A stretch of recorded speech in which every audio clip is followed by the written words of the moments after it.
বিকালের নাস্তায় যদি হয় ফুলকপির মুচমুচে পকোড়া, তাহলে তো কোনো কথাই নেই।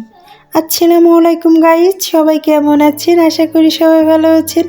আমি রামিম লাইফস্টাইল থেকে আর একটা নতুন রেসিপি নিয়ে চলে এসেছি, ফুলকপির পকোড়া। এই পকোড়াটা দেখতেও যেমন সুন্দর, খেতেও সেরকম মজা। চলুন দেখে নিয়ে যাক কীভাবে আমি পকোড়া তৈরি করি। আমি একটা ফুলকপি এরকম ছোট ছোট করে পিস করে কেটে নিয়েছি। এটা আমি সুন্দর করে ধুয়ে নিয়েছি।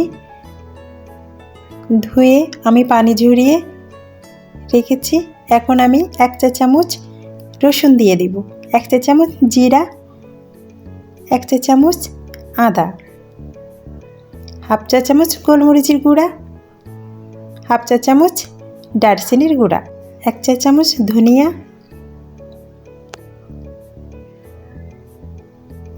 হাফ চা চামচ হলুদ, 1 চা চামচ শুকনো মরিচের গুঁড়া,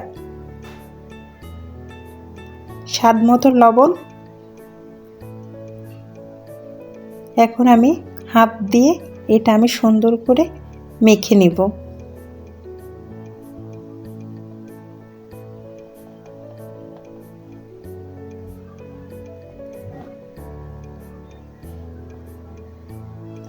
এটা আমার মাখা হয়ে গেলে 20 মিনিটের জন্য রেস্টে রেখে দেব। 20 মিনিট পরে ফিরে আসলাম।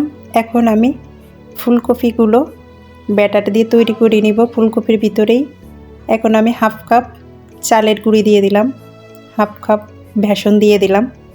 এগুলো আমি সুন্দর করে আস্তে আস্তে পানি দিয়ে, অল্প অল্প করে পানি দিয়ে এগুলো আমি কোট করে নেব। অল্প অল্প করে পানি দিব আর মাখিয়ে নিব। এভাবে কিন্তু আপনারা ফুলকপিটার পকোড়া বানালে কিন্তু আপনার ফুলকপিটা কাঁচা থাকবে না।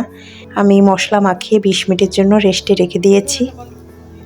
এ দেখুন আমার মাখানো শেষ, কোট হয়ে গিয়েছে। এখন আমি একটা ফ্রাই প্যানে কিছুটা তেল দিয়ে দেব। যারা আমার ভিডিওটা দেখবেন প্লিজ সাবস্ক্রাইব করে দিবেন, লাইক করতে ভুলবেন না, কমেন্ট করে বলবেন পকোড়াটা দেখতে কেমন হয়েছে। এখন আমার তেলটা গরম হয়ে গেলে আমি চুলার আঁচটা কমিয়ে দিয়ে হালকা আঁচে দিব, দিয়ে আস্তে আস্তে করে এক একটা করে পকোড়া দিয়ে দিব এর ভিতরে। এইভাবে দিয়ে দিবেন। হালকা ভাজা হয়ে গেলে আমি সবগুলো উল্টিয়ে দিব।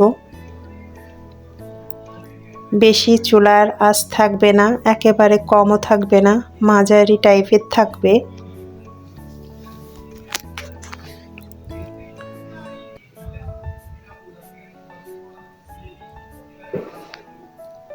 বেশি কমিয়ে দিলে কিন্তু নরম হবে, বেশি বাড়িয়ে দিলে কাঁচা থাকবে। এই জন্য হালকা আঁচে পকোড়াগুলো ভেজে নিতে হবে, তাহলে মুচমুচে হবে, খেতেও দারুণ লাগবে, ফুলকপিগুলো সেদ্ধ হয়ে যাবে। এই দেখুন কতটা মুচমুচে হয়েছে, দেখতেও কতটা সুন্দর, দেখতেও যেমন খেতেও কিন্তু দারুণ। সবাই সুস্থ থাকবেন, ভালো থাকবেন, লাইক করতে ভুলবেন না।